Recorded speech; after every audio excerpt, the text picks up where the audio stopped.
Bio Bio Televisión, con el auspicio de Mundo Empresas. Transforma tu empresa en una hiperempresa. Nuevo Mage de Dongfeng. Vuelve a sentir la magia de manejar. Libérate del estrés con Melipaz. Tranquilizante natural de Nop Laboratorios. Pinturas y adhesivos Lanco. Llegó la nueva forma de pintar con despacho en 24 horas. Presentan la entrevista de Tomás Mochati. ¿Andas acelerado? ¿Te sientes más irritable y alterado? ¿Te cuesta dormir bien? Tranquilízate naturalmente con Melipaz, que calma la ansiedad, relaja y reduce el estrés. Libérate del estrés con Melipaz. Pídelo en todas las farmacias del país. Tu vida está llena de recuerdos y lugares mágicos. Nuevo Mage de Dongfeng. Vuelve a sentir la magia de manejar.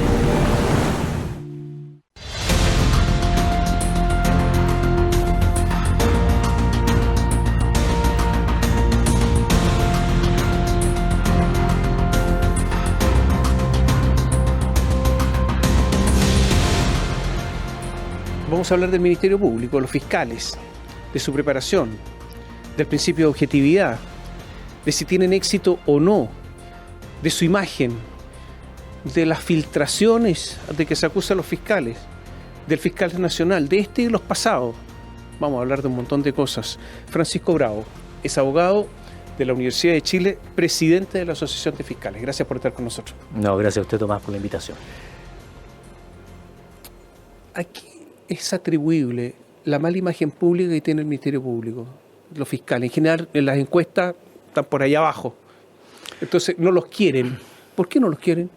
Yo creo que eso tiene, evidentemente, distintas explicaciones y creo que uno no puede eludir tampoco la autocrítica. Yo creo que, especialmente la administración anterior del fiscal nacional, Jorge Abbott, a propósito de lo que todo el mundo conoce, digamos, el problema del financiamiento ilegal de la política y las salidas que se le dio a esos casos, evidentemente eso significó un tremendo daño a la imagen institucional, que los fiscales resentimos, por supuesto, y digamos de la asociación también nosotros hemos sido muy críticos de esa administración, no solamente por el tema del financiamiento ilegal de la política. Yo creo que mucha de la responsabilidad de lo que está pasando hoy día con el crimen organizado, con la falta de previsión, con la falta de visión, con alertas que eran bastante evidentes tomadas desde el año 2016 en adelante, digamos el alza en los homicidios, el uso de las armas de fuego, del 2019 en adelante con la irrupción del crimen organizado, y la verdad que tuvimos una administración ausente, ¿ya? En que... No gobernaba, ¿no? No, claro,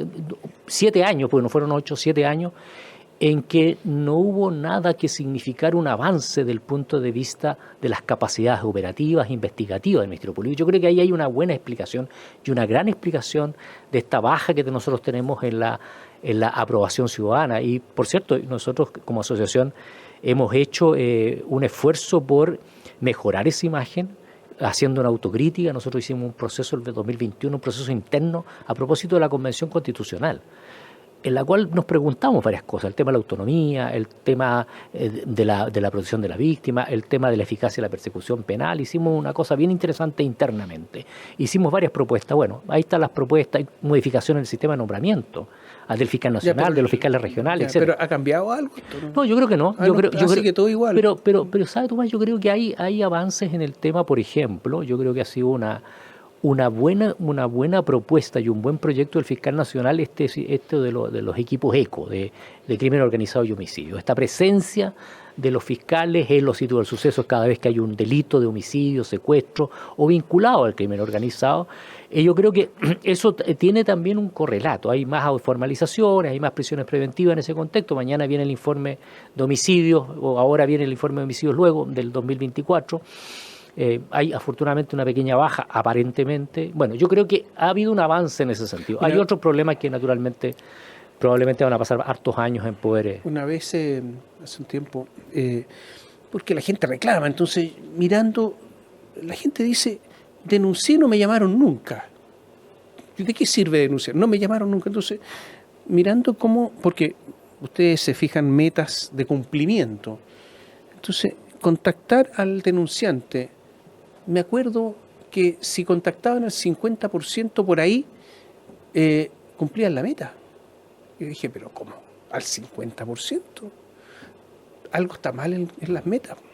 Sí, yo creo que eso Tomás, es cierto, digamos, hay es una situación que es ineludible, digamos, no reconocerla. Sin embargo, también hay explicaciones, no digo que sean justificaciones, son explicaciones que tienen que ver con algo que también la asociación viene diciendo hace mucho tiempo y que ahora aparentemente el Ejecutivo se hizo cargo, que es el tema del déficit estructural con que partió la Fiscalía. Usted sabe que el año 98 se hizo un estudio, la categoría del Valparaíso, dijo, mire, más o menos se requieren tal número de fiscales para que asuman más o menos entre 800 y 1000 causas. La verdad es que esas proyecciones, cuando se hizo la reforma y se planteó la planta del Ministerio Público, bueno, quedaron cortas, porque en definitiva hoy día, en promedio, por cierto, esto tiene varias derivadas, pero en promedio los fiscales tienen 1.700 causas, ahora, cada uno per cápita. En los tiempos de Bachelet hubo un aumento de fiscales y un aumento importante además de los recursos. Así es. Sin embargo, los resultados fueron malos porque aumentaron los fiscales, aumentaron los recursos y disminuyeron los resultados. Lo que pasa fue inversamente proporcional. Sí. Todos miramos esto y dijimos, aquí, ¿qué pasó? En parte es cierto, pero, sí, pero eso tiene una explicación, Tomás. ¿Qué es lo que pasa? Que esa reforma, ese fortalecimiento del Ministerio Público, lo que creó el aumento de los fiscales no es el aumento de la planta en general para la tramitación de las causas ordinarias, sino que se creó un sistema que se llama Sistema de Análisis Criminal y Foco Investigativo, el sistema SACFI, que crearon fiscalías para hacerse cargo de determinados fenómenos delictivos, que básicamente tiene que ver con las bandas, después con los portonazos, qué sé yo, que básicamente delitos contra la propiedad. Y ahí se focalizaron esas unidades estrictamente en eso, no en el contexto general, digamos, del resto de las causas. Entonces, es cierto de que en términos generales no hubo un aumento de la eficacia. No, disminuyó la eficacia. Sí, pero en ese aspecto efectivamente hubo cuestiones que fueron positivas, digamos, para desmantelar bandas organizadas, por ejemplo en Antofagasta, básicamente se dedicaron al tema del tráfico de drogas. Hay control interno en la Fiscalía, yo creo que hay un descontrol. Y me explico. Durante mucho tiempo a un señor lo pillaban en un auto robado y lo formalizaban por receptación. Uh-huh. Porque es fácil. Oiga, ¿de dónde sacó el auto? No sé. ¿Pero cómo se lo pasó? ¿Conoce al que se lo pasó? No lo conozco. Todo esto era, perdón la palabra, pero tonto. Puedo emplear una palabra un poquito más fuerte. Tonto. ¿Y por qué? Porque es fácil. Porque lo otro hay que investigar, Pero, ¿cómo es la receptación además con penas muy bajas? Entonces, claro, ¿qué es eso? Entonces hay todo un problema en la calificación de los hechos en cuanto a qué tipo de delito corresponde. No hay control interno, da la impresión. No es tan así. Bueno, pero esto pasado, lo de la receptación. Yo entiendo que apunta, el tema de la receptación, especialmente de los vehículos. ¿Sí? Pero precisamente es lo que los sistemas de análisis y foco investigativo, una de las cuestiones que abordaron fue eso. Porque lo que veíamos detrás de las receptaciones, digamos que la tenencia de un auto robado, qué sé yo, es que hay un mercado. Claro. Es que hay un mercado delictivo. Y ese mercado delictivo, la forma de enfrentarlo, era a través justamente de esta visión del fenómeno delictivo y no del caso a caso. Por cierto que pueden haber situaciones puntuales y específicas, que una persona, digamos, esté en un vehículo robado y lo haya adquirido, no sé, en 2 millones de pesos, cuando es un vehículo que vale 8. Y ahí hay una responsabilidad personal. Pero detrás de eso, efectivamente, y usted lo dice bien, digamos, hay un problema, un fenómeno delictivo. Es muy importante la calificación de los hechos. Sí, por supuesto. Y hay muchas acusaciones que indican que fiscales determinados califican los hechos incluso de manera más leve, con delitos menos graves, para salir rápido del problema. Mire, y resulta que el acusado está feliz. Yo no puedo señalar que no hayan habido casos específicamente como los que usted apunta, pero no crea, Tomás, de que esto es un descontrol, digamos. Nosotros, como fiscales adjuntos, yo básicamente represento a los fiscales adjuntos del Ministerio Público, yo no represento a los fiscales regionales. Los fiscales adjuntos estamos sometidos a un control jerárquico. El Ministerio Público es una organización jerarquizada, nosotros somos adjuntos a los fiscales regionales y somos evaluados por nuestros fiscales regionales y tenemos que seguir los criterios que fijan los fiscales regionales y que por supuesto fija el fiscal nacional. Yo no me puedo, entre comillas, para decirlo de una manera simple, arrancar con los tarros. Sí, pero por ejemplo, si un fiscal no hace diligencia o archiva una causa, no debiendo hacerlo, o si formaliza abusivamente a alguien, hay efectivamente un recurso administrativo, ¿no es cierto? Pero el 99,99 de los casos no pasa nada. Mire, Entonces, yo le puedo... algo ocurre acá. No, mire, pero yo creo que eso que pudo haber ocurrido en casos puntuales, yo creo que eso ha ido cambiando. Y ha ido cambiando por varias razones. ¿Desde cuándo? No, mire, yo le puedo contar la experiencia de la Fiscalía Centro Norte, que es una experiencia que vivo a diario, digamos, que es donde está el fiscal Armendáriz. Nosotros tenemos la obligación, por ejemplo, voy a poner un ejemplo concreto. Cada caso donde hay un fallecido, independiente de si es un cuasi delito, si es un homicidio, si es un femicidio, si es un parricidio, cada caso donde hay un fallecido, si yo pretendo terminar una causa, por la razón que sea, por un archivo provisional, una decisión de perseverar, lo que sea, tengo que consultarlo a la Fiscalía Regional. No puedo yo, motu propio, cerrar esa causa. No puedo. Tengo que consultar. Otro ejemplo, si se pretende revisar una prisión preventiva, un defensor pide la revisión de la prisión preventiva. Yo no puedo autónomamente allanarme. Tengo que consultar a la Fiscalía Regional. Entonces, cada vez hay más controles desde la Fiscalía Regional y hay una cosa que el fiscal Valencia toma, déjeme decir una cosa, que el fiscal Valencia ha puesto mucho énfasis, que cuando llegó, y quizás por su experiencia como abogado es particular, que enfatizó en la necesidad de que los instructivos de la Fiscalía Nacional se cumplieran. Y de hecho, en el proyecto de fortalecimiento del Ministerio Público, que acaba de salir de la gama del Senado, viene una unidad de supervisión creada, que se va a encargar específicamente de controlar el cumplimiento de las instrucciones del fiscal nacional y de los fiscales regionales. Francisco, usted me habla, voy a hablar por la Fiscalía Centro Norte, me dice usted. Yo conozco esa realidad y le puedo decir con más propiedad. Esta debería ser la realidad de toda la Fiscalía, deberían ser principios comunes, comúnmente aceptados y cumplidos, como sí, la Fiscalía Centro pero Norte. Mire, la realidad que yo conozco, Tomás, de los fiscales adjuntos, que básicamente yo represento, es que en sus fiscalías hay controles. Ahora, por cierto, hay márgenes y hay fiscales que podrían eventualmente no cumplir, y de hecho han habido casos recientes, digamos, y que están ocurriendo, de fiscales que han sido investigados y que han sido destituidos por no cumplir esas instrucciones. Entonces, en ese sentido, Tomás, hoy día la realidad del Ministerio Público es una realidad en donde efectivamente hay mucho control de parte de los fiscales regionales y especialmente una preocupación del fiscal nacional porque se cumplen las instrucciones. Vamos a hacer un pequeño alto. Voy a dejar planteadas algunas preguntas. Los audios que se filtran, las carpetas que se filtran a cada rato. ¿Hay algún fiscal que haya sido sancionado por esto? Uno. ¿Se pierden las pruebas? De repente se empiezan a extraviar pruebas como si fuera una republiqueta, como dijo alguna vez un expresidente peruano. ¿Qué pasa con los fiscales que están siendo investigados? ¿Qué pasa con los fiscales a los que se le acusa de faltar al principio de la objetividad? Volvemos en un instante.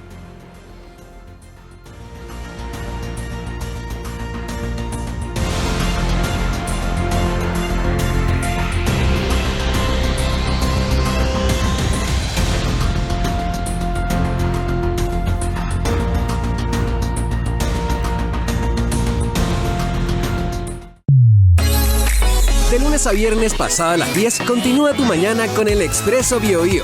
Actualidad, datos, espectáculos, muchos temas de interés y la participación de ustedes en un solo lugar. Acompáñate y viaja junto a nosotros. Expreso BioBio.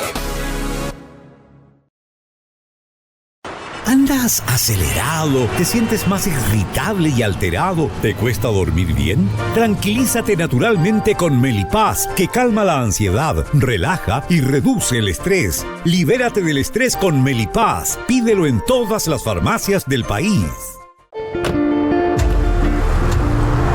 Tu vida está llena de recuerdos y lugares mágicos. Nuevo Mate de Dongfeng. Vuelve a sentir la magia de manejar.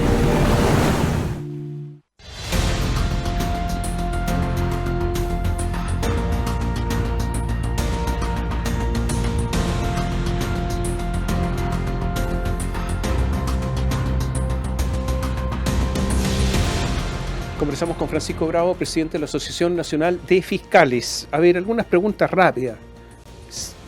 ¿De repente se pierden pruebas? Yo le diría que no, que en la generalidad de los casos no. Puede haber casos puntuales en que sí, que hayan Pero ocurrido. casos importantes donde todos están pendientes, ¿no? No recuerdo un caso, pero ¿Cuál será? lejano, no me acuerdo si en el caso del registro civil hubo una pérdida de algunas evidencias o se destruyeron. ¿Le puedo poner un caso más reciente? Sí. Caso Luminaria, Daniel Jadwe, las grabaciones que tenía Daniel Jadwe con el corruptor, delincuente, dueño de una empresa, señor Lefort, dueño de la empresa de estas luminarias que coimía a medio de Chile. Él tenía diálogos con él y se perdieron las pruebas. Bueno, son situaciones que naturalmente son graves y uno tiene la obligación de decirlo con todas sus letras y son situaciones que tienen que investigarse. Pero resulta que la fiscal que estaba investigando dijo, no encontré nada, se perdieron nomás.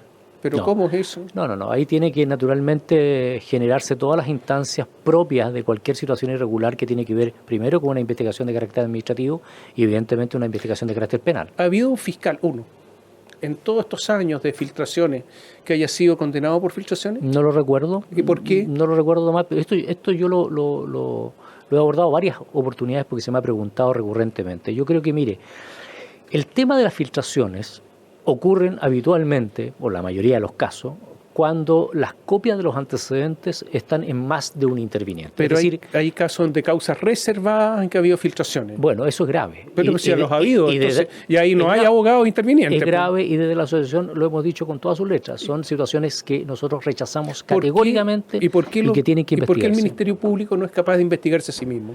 Bueno, yo creo que tiene que investigarse. Pero no lo hace. No, pero mire, el tema de las filtraciones tiene la complejidad obvia de que aquel que lo hace no lo va a decir, digamos, no va a confesar y va a decir, mire, yo filtré.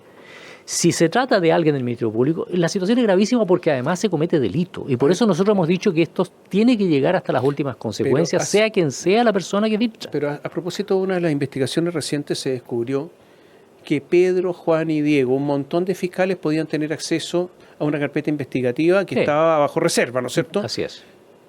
Pero si tanta gente puede tener acceso indebido, porque además no estaban a cargo de la investigación, quiere decir que no hay ningún control, que no les importa tener control y que llevan años con descontrol, porque, a la primera, con toda esa incapacidad de controlar, yo me habría preocupado. Entonces hay un descontrol. No, pero Tomás, fíjese que, claro, pero fue así, ¿o no? Esa es una perspectiva, pero déjeme darle otra visión. Pero había gente que, pero para aclarar las cosas, hay gente que podía acceder en cualquier parte del país a determinadas carpetas, pero ¿cómo? Pero déjeme darle otra perspectiva a esto. A ver. Efectivamente, esto es posible debido a que hace algún tiempo en el Ministerio Público, cosa que no había hace años, existe una carpeta digital. Como existe carpeta digital, es cierto, personas pueden ingresar a determinadas carpetas que no son las suyas y no hay evidentemente una barrera de entrada y entiendo que la Fiscalía en eso está trabajando. Pero justamente porque existía carpeta digital es que se pudo inmediatamente establecer quiénes habían ingresado a la carpeta. Desde qué computador, qué usuario. Porque hubo una denuncia, pero ya antes podría haber existido todo esto mismo, nunca se investigó. Sí, no, pero Tomás, la carpeta digital existe en el Ministerio Público desde hace pocos años. Esto de hecho empezó en la Fiscalía Centro Norte. Antes no existía carpeta digital. Pero hace ya años que existía la carpeta, no, hace 2 años, 3 años. Existía carpeta física. Pero ahora, como existe carpeta digital, queda completamente registrado qué personas ingresan a una causa. A propósito de todo esto digital, computacional, ¿el sistema vigía élite? ¿Qué pasó? Mire, hubo una denuncia, de lo que yo entiendo, yo ahí tengo alguna restricción porque yo tuve alguna intervención en esa causa muy marginal. Esa es una causa que llevaba al fiscal Morales. Hubo una denuncia que viene de la Fiscalía Nacional. Esto tiene que ver no con la administración actual, tiene que ver con la administración del fiscal Abbott, en que se intentó contratar un software, digamos, para interceptaciones telefónicas que supone que iba a ser más eficiente, con mayor capacidad operativa, etcétera, etcétera. Cerca de $1.000 millones de pesos, si no me equivoco. No, $1 millón, sí. Claro, un poco más. Sí. Exactamente. Y bueno, se empezó a investigar. Fue designado el fiscal Armendáriz designó al fiscal Morales. El fiscal Morales empezó a investigar, bueno, y aparentemente había antecedentes o indicios concretos de participación de algunas personas. Bueno, eso como ya se sabe, digamos, implicó la incautación de discos duros, de determinados computadores de personas que habían estado en el Ministerio Público y una persona que está actualmente. Bueno, pero esa causa finalmente el fiscal Valencia decidió que fuera traspasada a la Fiscalía Regional de Los Ríos. Ya, pero compraron un sistema que no funciona. Se pagó por un sistema que no funciona. Así es. ¿Y podría haber corrupción? Podría haber corrupción. Eso claro, es ahora la fiscal de Los Ríos la que está encargada de esa ¿Cuántos de esa fiscales en estos momentos están siendo investigados hoy? ¿Penalmente dice usted? Sí, no, penalmente. Penalmente, Sí. A ver, nosotros tenemos como asociación... ¿Fiscales o exfiscales sí. por el ejercicio de sus funciones cuando eran fiscales? Sí, mire, nosotros tenemos en la Asociación de Fiscales un equipo jurídico que representa a los colegas, que le presta asesoría jurídica. Yo creo que será actualmente unos 15, 20, no recuerdo más un número mayor. ¿Ustedes defienden a todos los fiscales que están siendo acusados? A los fiscales asociados. Tenemos un servicio jurídico que les presta, digamos, asesoría, por cierto, del punto de vista de su derecho a defensa, obviamente. ¿Y por qué no se defienden ellos mismos? ¿Son abogados? Es que depende, Tomás. Nosotros hacemos una defensa cuando la imputación que se les hace a ellos en el ejercicio de sus funciones. Si es una cuestión de carácter privada, nosotros no prestamos asesoría. Ya, pero en el ejercicio de sus funciones sí. Sí, claro. Sí. Hayan cometido el delito que hayan cometido. Es que Tomás, el sistema, usted sabe muy bien, parte de un principio fundamental. Sí, pero no hay un conflicto de interés que fiscales defiendan a fiscales. No. Nosotros contratamos a abogados. Está bien, pero no son fiscales. Pero responden a ustedes. No, pero a la asociación, como gremio. Por eso, no como institución. Ya, pero un gremio de fiscales. Sí, por cierto. ¿No hay un conflicto de interés acá? Yo creo que no, Tomás, no, porque finalmente... Pero ustedes están pretendiendo defender a fiscales porque han posiblemente cometido delitos en el ejercicio de sus funciones. Sí, pero ¿no deberían defenderse solos? No, es que desde el punto de vista gremial eso tiene una explicación que en nuestra opinión es bastante clara, digamos. Nosotros tenemos colegas asociados que son imputados, a veces querellados, denunciados, muchas querellas, denuncias que no tienen ningún fundamento, digamos, que terminan en sobreseimientos definitivos, y hoy día no solamente terminan en sobreseimientos definitivos, sino que nuestros colegas que han sido imputados injustamente muchas veces, terminamos nosotros presentando, y lo estamos patrocinando, querellas por injurias o calumnias contra personas que muchas veces utilizan la herramienta penal, Tomás, como una forma instrumental para sacar a fiscales que no les son cómodos. ¿De qué fiscales están defendiendo ahora? A ver, de fiscales conocidos, en las últimas causas. No, a ver, es una información que naturalmente es reservada. Yo no ¿Cómo va a ser reservada? No. Es que ¿a quiénes ustedes defienden? ¿Cómo va a ser reservado? No es eso lo reservado. Lo reservado es la imputación que se le puede hacer a un colega y que yo diga, mire, tal colega está siendo investigado por tal o cual. Entonces yo no puedo... Ya, pero hay fiscales que públicamente están siendo investigados. Eso es distinto. Ya, ¿algunos de ellos los están defendiendo? A ver, de los fiscales asociados, porque nosotros defendemos obviamente a los fiscales asociados. No, Palma no es asociado. Ya. Ni Palma, ni tampoco el fiscal Guerra fue asociado, o sea, porque nosotros no tenemos asociados a fiscales regionales. Ya. Nuestros asociados son fiscales adjuntos. Y de los fiscales adjuntos que estamos, no sé, defendiendo, yo recuerdo, pero esto fue una causa que ya está sobreseída definitivamente. Hay varios colegas que han sido imputados, querellados, denunciados, pero cuyas causas, yo te diría que el 80%, Tomás, han sido sobreseídos definitivamente. Dan los fiscales la impresión muchas veces que son como persecutores, como que están persiguiendo a alguien. Y un fiscal no persigue a nadie. Lo que tiene que hacer el fiscal es perseguir los hechos, la verdad, así es. No otra cosa. Y muchas veces queda la sensación de que no cumplen con el principio de la objetividad, que es la imparcialidad al final, en el sentido de que tienen que investigarlo todo, aquello que en beneficio o perjudica a determinada persona, ¿no es cierto? Pero no dan esa impresión. Bueno, el tema del principio de objetividad es un tema muy interesante. A ver, yo creo que efectivamente los fiscales cuando investigamos y hasta probablemente cuando acusamos, estamos vinculados y obligados al principio de objetividad. Como usted dice muy bien, tenemos que investigar aquello que perjudique, pero también aquello que eventualmente pueda beneficiar a un imputado. Pero usted sabe que este es un sistema acusatorio, y el sistema acusatorio, desde que uno formula una acusación, ya fija una posición. Y la posición es que yo quiero llevar a esa persona, porque tengo una convicción, a juicio oral. Está bien, yo considero... pero antes de la acusación... No, a eso me refiero. O sea, yo por eso le digo, yo creo que hasta la acusación, yo creo que el principio de objetividad tiene toda lógica. Pero desde que uno formula acusación, uno ya fijó una posición. Y está diciendo, yo a usted lo voy a llevar a juicio porque yo creo que... Porque llegó una convicción. Exactamente. En el caso Pío Nono, ¿de verdad se cumplió el principio de imparcialidad y de objetividad cuando eran evidentes de determinadas cosas? Tanto así que condenaron al Ministerio Público en costas, lo que es absolutamente inusual, que además las vamos a pagar entre todos nosotros.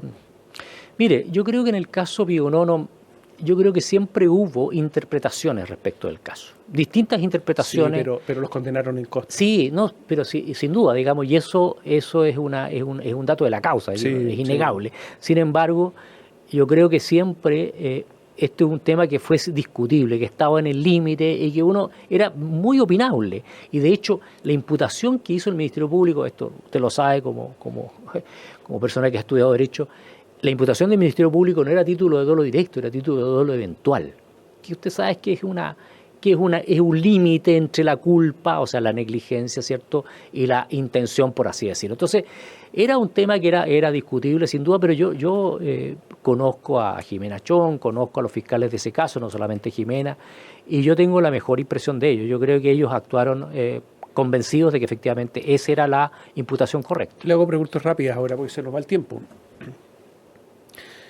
¿Por qué o cuántas personas que participaron no de parte de los carabineros o de los funcionarios estatales, sino de aquellos que protestaron el año 2019 en adelante, después del estallido, han sido condenadas? ¿Cuántas personas haya?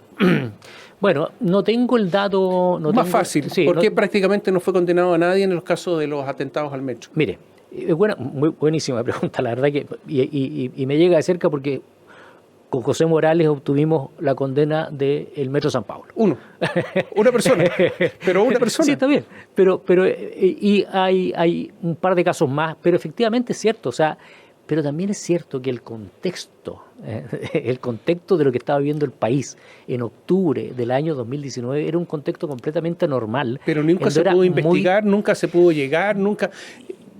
Cientos de personas participaron en esto, cientos de personas cometieron delitos y nada. Cientos de personas en un contexto absolutamente normal, personas encapuchadas, personas que era muy difícil identificar, en un contexto además que la policía estaba prácticamente desbordada. Entonces, se pone siempre el ejemplo, por ejemplo, hay un ejemplo que... Pero es un fracaso que es muy sistema, ¿no? A ver, es un fracaso en el sentido de que... Obviamente, ¿no? Obvio, o sea, cada vez que hay un hecho que es delictivo y que no es posible, digamos, aclararlo, resolverlo, llevarlo a juicio, del punto de vista, si usted quiere, digamos, objetivo, sin duda que es un fracaso. Le hago otra pregunta. Sí. ¿Por qué hay personas que están siendo imputadas en investigaciones desformalizadas y están años y años y años en esta condición? ¿No es injusto?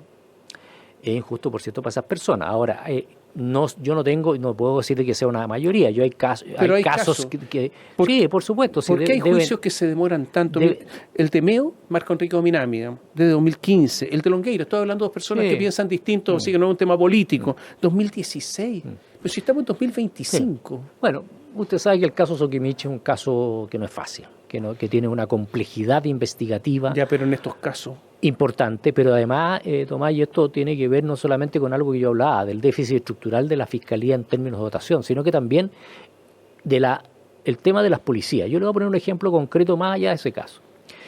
Yo llevo causa de violencia institucional, o sea, premios ilegítimos, tortura. Esto no es una crítica a la Policía de Investigaciones, yo creo que es una crítica más política a los que tienen que tomar las decisiones políticas.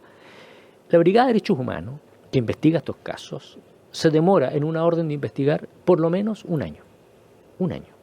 Yo tengo casos que se han demorado 2 años en evacuar y esto no es una crítica a ellos, sino que es un problema serio de falta de recursos y de dotación. Los laboratorios, Tomás.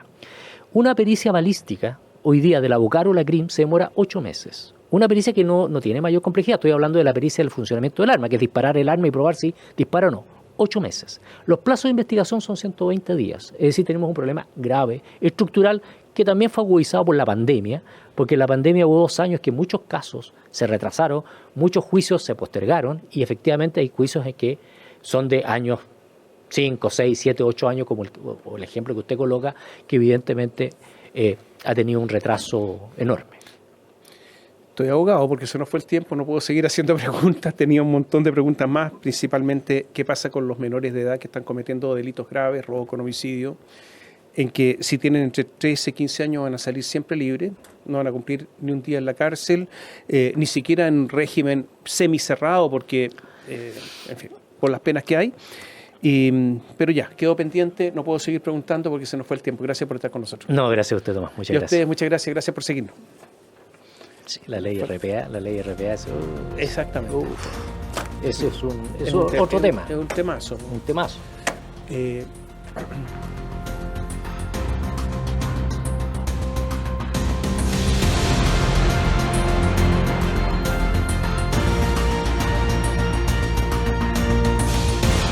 Bio Bio Televisión, con el auspicio de Mundo Empresas, transforma tu empresa en una hiperempresa. Nuevo Mage de Dongfeng, vuelve a sentir la magia de manejar. Libérate del estrés con Melipaz, tranquilizante natural de Nop Laboratorios, pinturas y adhesivos Lanco. Llegó la nueva forma de pintar con despacho en 24 horas.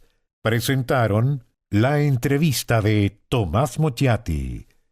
¿Andas acelerado? ¿Te sientes más irritable y alterado? ¿Te cuesta dormir bien? Tranquilízate naturalmente con Melipaz, que calma la ansiedad, relaja y reduce el estrés. Libérate del estrés con Melipaz. Pídelo en todas las farmacias del país.